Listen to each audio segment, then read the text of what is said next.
Good morning students. ખૂબ જ અગત્યનું લેક્ચર આપણા માટે, બિકોઝ 27 ઓક્ટોબરથી તમારી ફર્સ્ટ પ્રિલિમિનરી એક્ઝામ તમારી સ્ટાર્ટ થાય છે. રેડી? તો આ એક્ઝામની આપણી જે પેપર સ્ટાઇલ છે એ આપણી બોર્ડને અનુસંધાને આપણે આ પેપર સ્ટાઇલ કેટલા માર્ક્સની લીધેલી છે? તો 80 માર્ક્સનું તમારું આ પેપર રહેશે. કેટલા માર્ક્સનું રહેશે? 80 માર્ક્સનું તમારું આ પેપર રહેશે. ઓકે, મેઇન પર્પસ હવે શું છે એ આપણે જોઈએ છે ખાસ, જેની અંદર સ્ટાર્ટિંગ તમારે પેપર સ્ટાઇલ આપણે જોઈએ છે.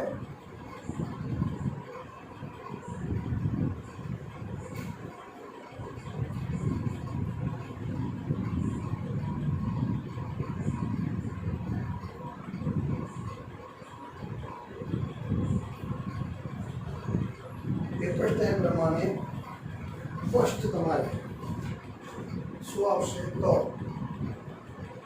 First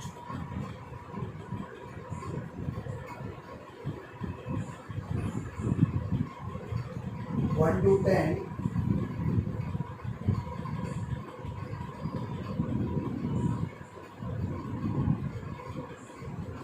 answer the question with extracts. જેના કેટલા માર્ક્સ રહેશે? 20 માર્ક્સ. અને આ તમારે કયા યુનિટમાંથી પૂછાશે? તો યુનિટ 1 to 5, યુનિટ નંબર 1 થી 5ના આપણે પેરેગ્રાફ ઉપરથી પ્રશ્નોના જવાબ લીધેલા છે. પેરેગ્રાફ આપેલો હશે, ક્વેશ્ચન આપેલા હશે, ક્વેશ્ચનના આન્સર તમારે આ પેરેગ્રાફ ઉપરથી ફાઇન્ડ કરવાના છે, થોડા કરેક્ટ કરી અને બનાવી અને પછી તમારે એને લખવાના છે. જેના કેટલા માર્ક્સ છે? તો પ્રત્યેક ક્વેશ્ચનના આપણે 2 માર્ક્સ રાખેલા છે. કારણ એક જ છે કે લોકડાઉનના આ પીરિયડની અંદર આપણે ફિઝિકલી અભ્યાસ કરીએ અને આ રીતે આપણે ઓનલાઈન અભ્યાસ કરીએ એટલે થોડું આપણને ડિફિકલ્ટ રહે છે. પણ એના માટે પેપરની પદ્ધતિમાં થોડો ફરક અને જેની સાથે તમારી થોડી લખવાની પદ્ધતિમાં પણ ફરક, જેથી તમારા માર્ક્સ ગેઇન કરવામાં ઇઝી રહેશે. આગળ તમારે આવશે શોર્ટ નોટ.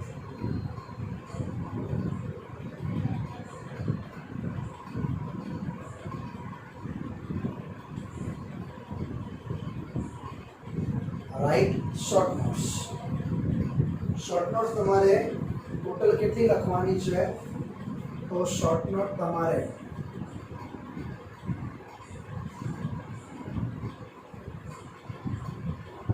3 શોર્ટ નોટ ફરજિયાત અને એના કેટલા માર્ક્સ છે? તો 12 માર્ક્સ. 3 શોર્ટ નોટ તમારે ફરજિયાત રહેશે. રેડી? તો એ શોર્ટ નોટ કઈ પૂછાવાની છે, શું છે, તમને આઈએમપી પાછળ પછી પેપર સ્ટાઇલ પતે એટલે હું આપું છું. આગળ જોઈએ તો શોર્ટ નોટ્સ બાદ તમારે આવશે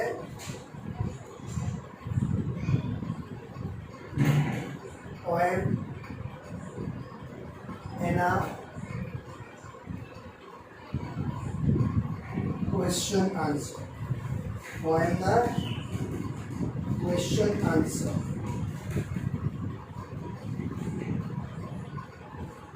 જે પોએમના ક્વેશ્ચન આન્સર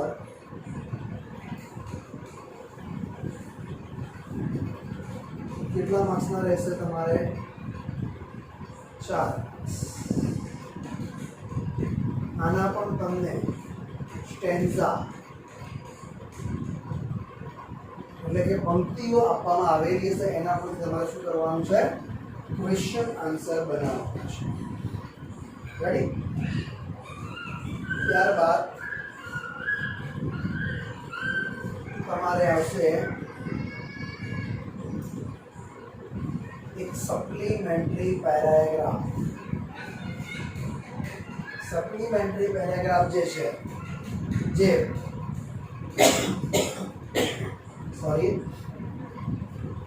તમારે સપ્લિમેન્ટરીના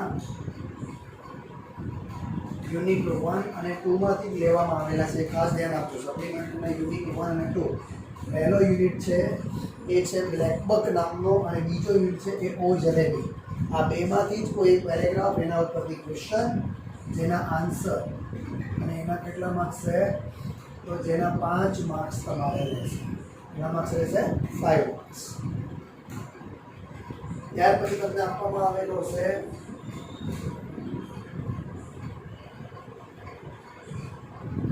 રીડ ટેબલ અથવા તો ડાટા, અને એના ઉપરથી ક્વેશ્ચન આન્સર. એટલે કે કોઈ જાહેરાત હોય, કોઈ ગ્રાફ હોય, આવું કંઈક હોય, એ ગ્રાફ, જાહેરાત, એડવર્ટાઇઝમેન્ટ હોય, કોઈ બિલ હોય, એ તમને આપેલું હોય, એની નીચે ક્વેશ્ચન હોય. ક્વેશ્ચન આન્સર આ જાહેરાતમાંથી તમને મળે. રેડી? જેમ કે ભાઈ, what is the bill of the amount, what is the amount of the bill, બિલની અમાઉન્ટ કેટલી થાય, એવું પણ હોઈ શકે. અથવા તો કેટલા ક્રિકેટરો, ખેલાડીઓ રમાય છે, કયા કયા દેશના ખેલાડી, ટૂંકમાં ગ્રાફ હોઈ શકે, બિલ હોઈ શકે, જાહેરાત, કઈ પણ વસ્તુ હોઈ શકે. તો એના પણ તમારે અહીંયા કેટલા માર્ક્સ રહેશે? 4 માર્ક્સ. માર્ક્સ છે તેના 4 માર્ક્સ. ત્યારબાદ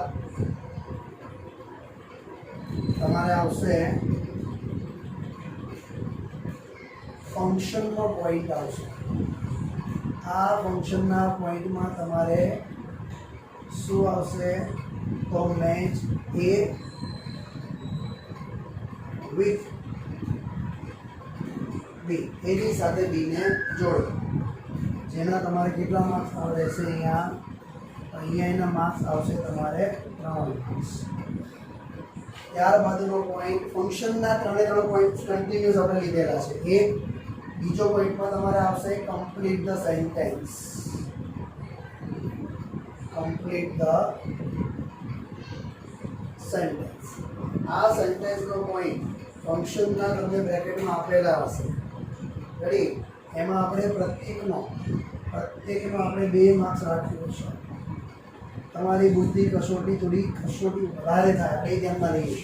કારણ કે આ પોઈન્ટને આપણે બહુ શાંતિથી ચલાવેલો છે, દરેકને ખ્યાલ છે. Ready? Complete the sentence using ફંક્શનનો ઉપયોગ કરી અને સેન્ટેન્સ પૂરા કરવાનો છે. બરાબર છે? ત્યાર પછીનો આગળનો પોઈન્ટ પણ તમારે કમ્પ્લીટ ધ પેરેગ્રાફ.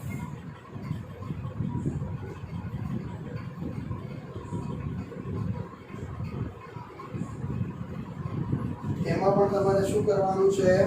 તો ફંક્શનનો જ ઉપયોગ કરવાનો છે. ત્યાં પણ તમારે ઉપયોગ શેનો રહેશે? ફંક્શનનો જ ઉપયોગ રહેશે.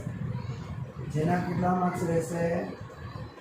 તો એના 3 માર્ક્સ છે. રેડી? ત્યારબાદ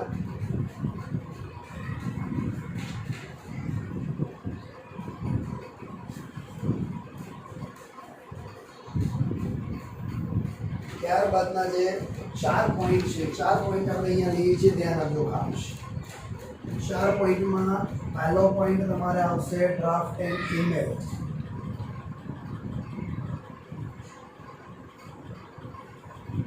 રેડી? સ્ટાન્ડર્ડ 9માં તમે શીખી ગયા છો.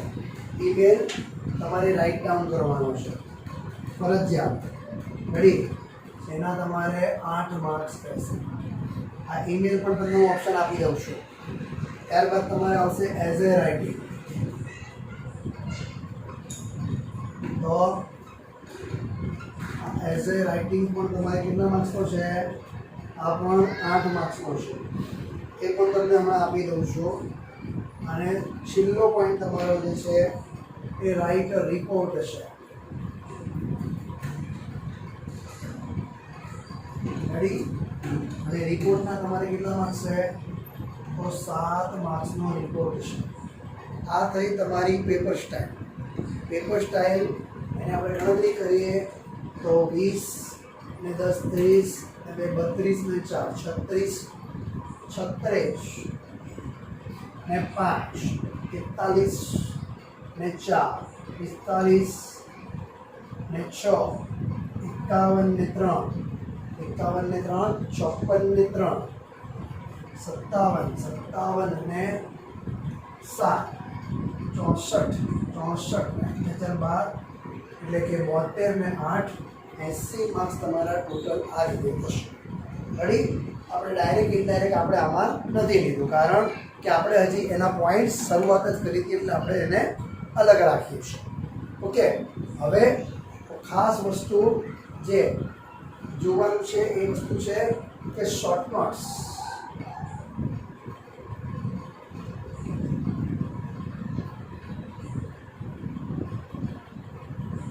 શોર્ટ નોટ્સ કઈ શોર્ટ નોટ, જે તમને હું 5 શોર્ટ નોટ આપું છું.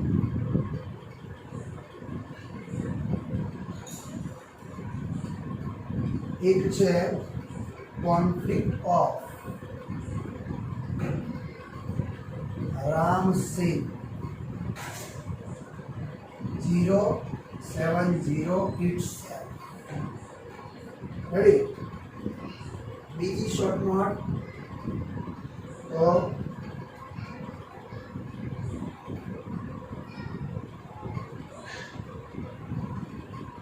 પલ્લકટ્સ પબ્લિક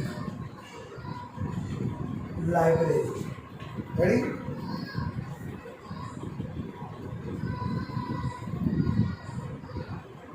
ત્રીજી શોર્ટ નોટ જે છે એ ત્રીજી શોર્ટ નોટ એ છે પાયરોટેક્નિક્સ.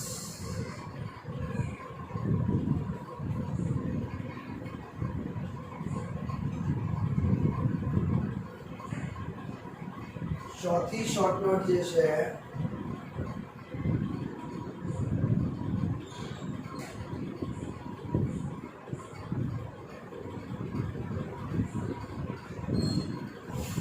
અરુણ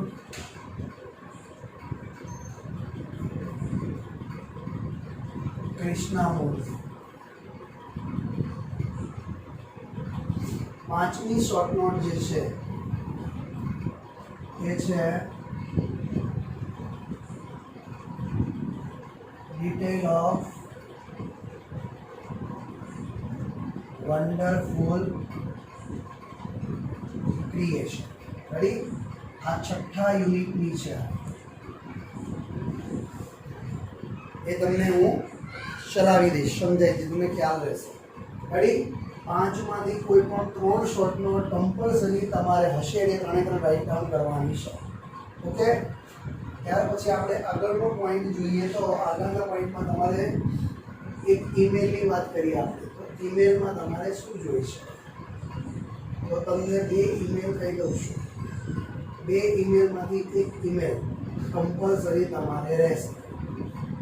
ઓકે, ઈમેલ તૈયાર કરવા હોય તો તમારી ખાસ ધ્યાનમાં આપજો, તમારી ગાલાની ગ્રામરની પાછળ જે ઈમેલ આપેલા છે એ ઈમેલો તમારે જોઈ લેવાના છે.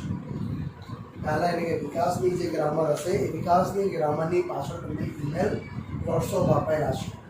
ઓકે, તો એ ઈમેલ તમારે જોઈ લેવાનું છે. ઈમેલમાં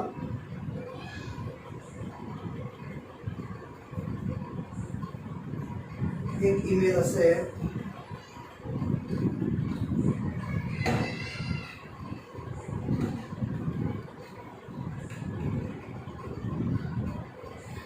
એક ઈમેલ જે છે એ છે થેન્કિંગ ફોર અ બર્થડે ગિફ્ટ, અને એની ઓરમાં બીજો ઈમેલ જે છે એ ઈમેલ શેનો છે? તો demand leave from principal for reason શું છે? For sister's marriage. રેડી? આ બે ઈમેલ. હવે આપણે જઈ રહ્યા છીએ તમારો અગત્યનો પોઈન્ટ, એટલે કે એઝેમાં ફરજિયાત એક તમને હું આપી દઉં છું. નજીકમાં જ આવે છે ફેસ્ટિવલ. કયો છે? દિવાળી. એની ઓરમાં એક આપણે લઈ લઈએ છે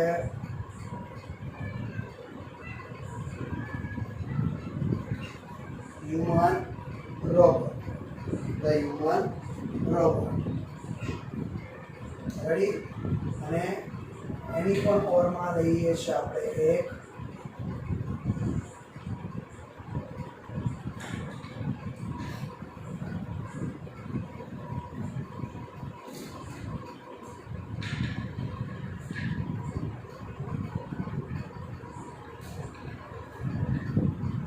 ત્રીજું આપણે બહુ એવો લઈએ કે જે તમને મજા આવે, એટલે કે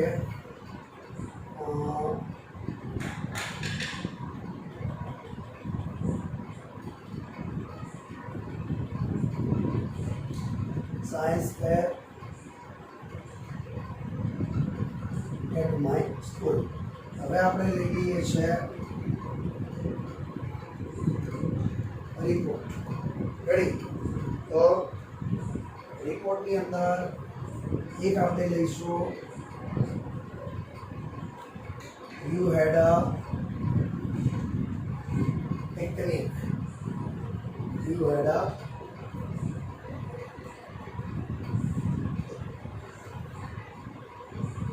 स्कूल पिकनिक करना है. You had your school picnic. You had your school picnic last week.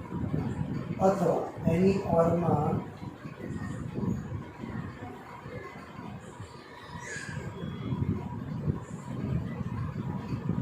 write a report on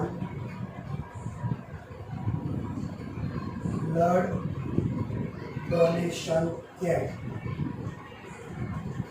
Blood donation camp held by your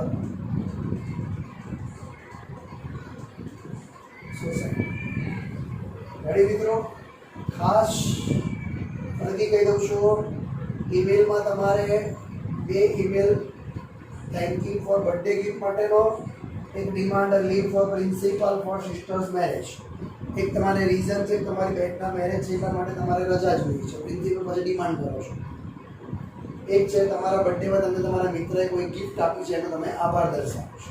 okay? એક આ વસ્તુ. અહીંયા તમારા જીવનમાં દિવાળી છે, એની ઓરમાં હ્યુમન રોબોટ, જેની ઓરમાં science fair at your school, એ પણ તમે કરી શકો છો. જેમાં તમારે કોઈ પણ એક ફરજિયાત રિપોર્ટમાં you had your school picnic last week, ગયા અઠવાડિયે તમારી શાળામાં તમે પિકનિક ગયા હતા એનું વર્ણન કરો, અથવા તો write a report on blood donation camp held by you. તમારી સોસાયટી દ્વારા તમારી સોસાયટીમાં રક્તદાન શિબિરનું આયોજન થયું હતું એનું વર્ણન કરો. રેડી? તો બેમાંથી એક શોર્ટ નોટ છે કોન્ફ્રેડ ઓફ રામસિંહ 070 વિથ ઇટસેલ્ફ, પલ્લાકાટ પબ્લિક લાઇબ્રેરી, પાયરોટેકનિક છે Arun Krishnamurthy, detail of wonderful creation. Unit number 6 થી આપણે જોઈ લઈશું. રેડી? આ થઈ તમારી ફર્સ્ટ એક્ઝામની પેપર સ્ટાઇલ વિથ આઈએમપી ખાસ. દરેક મિત્રોને એટલી આઈએમપી મળી ગઈ છે. તૈયારી તમે ઘરે અત્યારે બિલકુલ ફ્રી જ છો, એ પ્રમાણે તમારી તૈયારી પણ સંપૂર્ણ હોવી જોઈએ. રેડી મિત્રો? જેટલું અત્યારે તૈયાર કરશો એટલું દિવાળી પછી તમને મને બંનેને ખબર છે કે લગભગ 99% 9 to 12 સ્ટાન્ડર્ડ સ્કૂલો રીઓપન થાય છે. રેડી? બાકીની નિર્ણય સરકાર ઉપર છે, પણ 99% ગવર્મેન્ટની તૈયારીઓ ચાલી રહી છે. આપણે આપણી તૈયારીમાં રહેવાનું છે. કારણ એક જ છે, જેટલું તૈયાર કરશો એટલું તમારી લાસ્ટ એક્ઝામ માટે તમને કામમાં લાગશે. રેડી મિત્રો? આ તમારી પેપર સ્ટાઇલ સાથે બાકીના નેક્સ્ટ લેક્ચરમાં થોડું ઘણું જે આપણે જોવું છે એ જોઈ લઈશું અને એ લેક્ચરમાં ચર્ચા કરી લઈશું. રેડી મિત્રો? મળીશું ત્યારે નેક્સ્ટ લેક્ચરમાં.